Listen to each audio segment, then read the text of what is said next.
In this video, I want to have a look at related rates.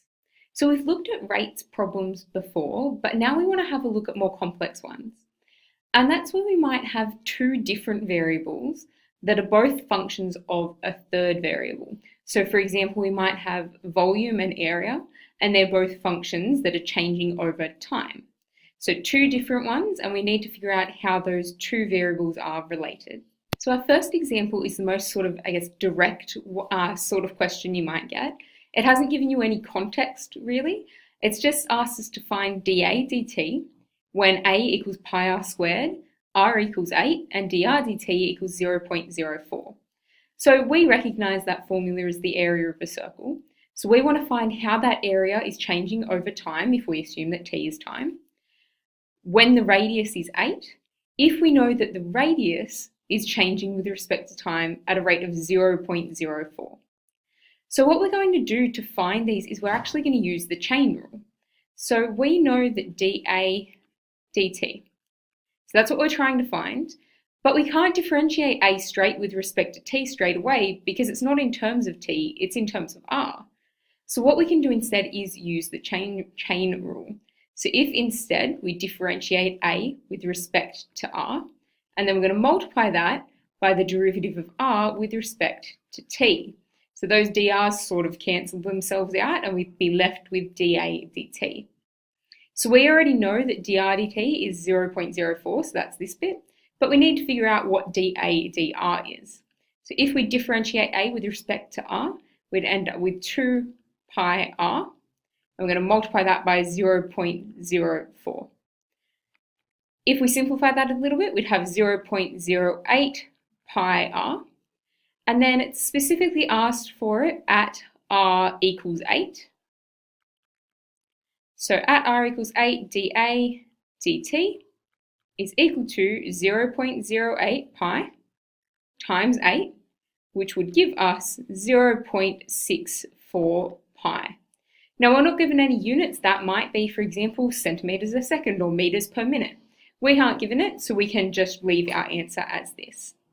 So what that means is that the area is changing with respect to time at a rate of 0.64 pi units per time period.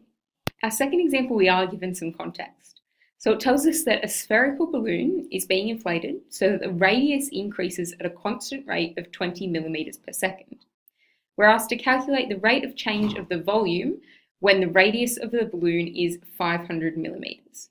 So if we pull the information that we're given out of that question, we know it's a spherical balloon and we're asked about volume. So I'm going to write down the formula for the volume of the sphere is 4 over 3 pi r cubed. We're also told that the radius increases at a constant rate of 20 millimetres per second. So that means the radius is changing with respect to time at a rate of 20.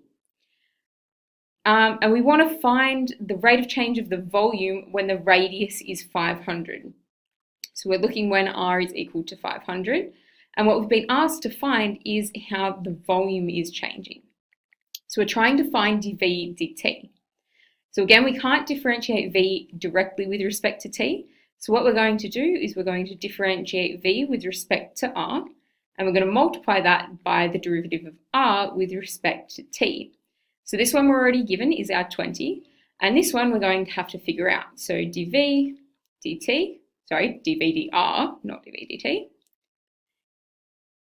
would be, we'd multiply by 3, so we'd have 4 pi r squared. So our rate then that we're looking for is going to be 4 pi r squared times 20. So that would give us 80 pi r squared. But we're looking specifically at r equals 500.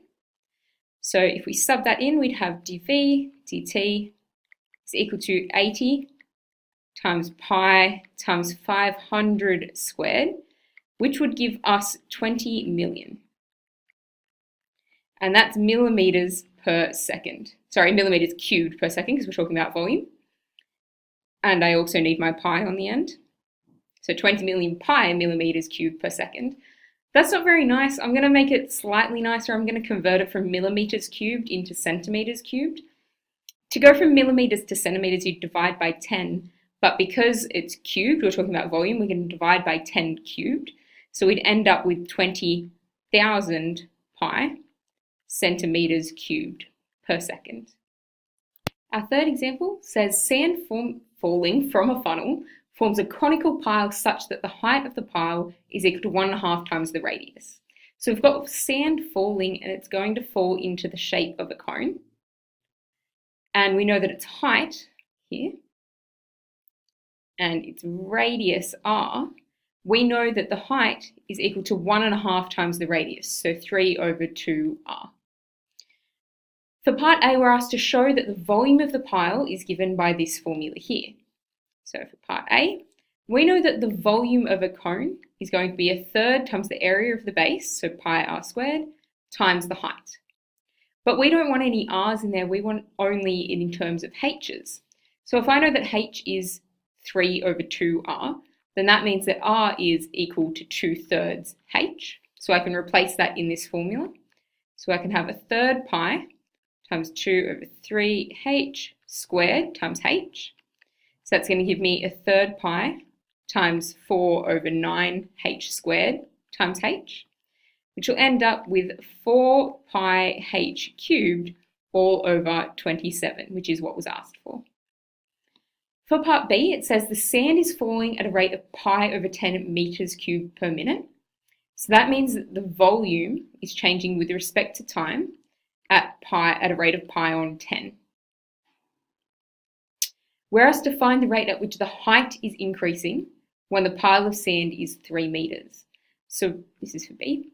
So we're asked to find how the height is changing with respect to time. So what we're going to do to find dh dt, we can do dh dv times dv dt, because we already had that dv dt given to us. So this bit here is going to be our pi/10. Now we don't have dh dv anywhere, but what we can do is we can differentiate v with respect to h and then just flip it upside down, find the reciprocal.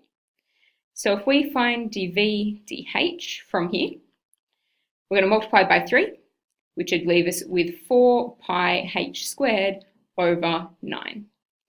So in here we're going to have 4 pi h squared over 9 times pi/10. Oh, no, sorry, no we're not. I take that all back, because that was dv dh and we wanted dh dv. So we're going to have 9 over 4 pi h squared times pi/10. Then we can simplify that a little bit. Our pi's cancel out. So we'd end up with 9 over 40 h squared. But we're specifically asked for the instantaneous rate of change when the pile of sand is 3 meters high. So we're going to have at h equals 3, then my dh dt would be equal to 9 over 40 times 3 squared, which is going to give me a rate of 1 over 40 meters per minute. Right, so that's having a look at related rates.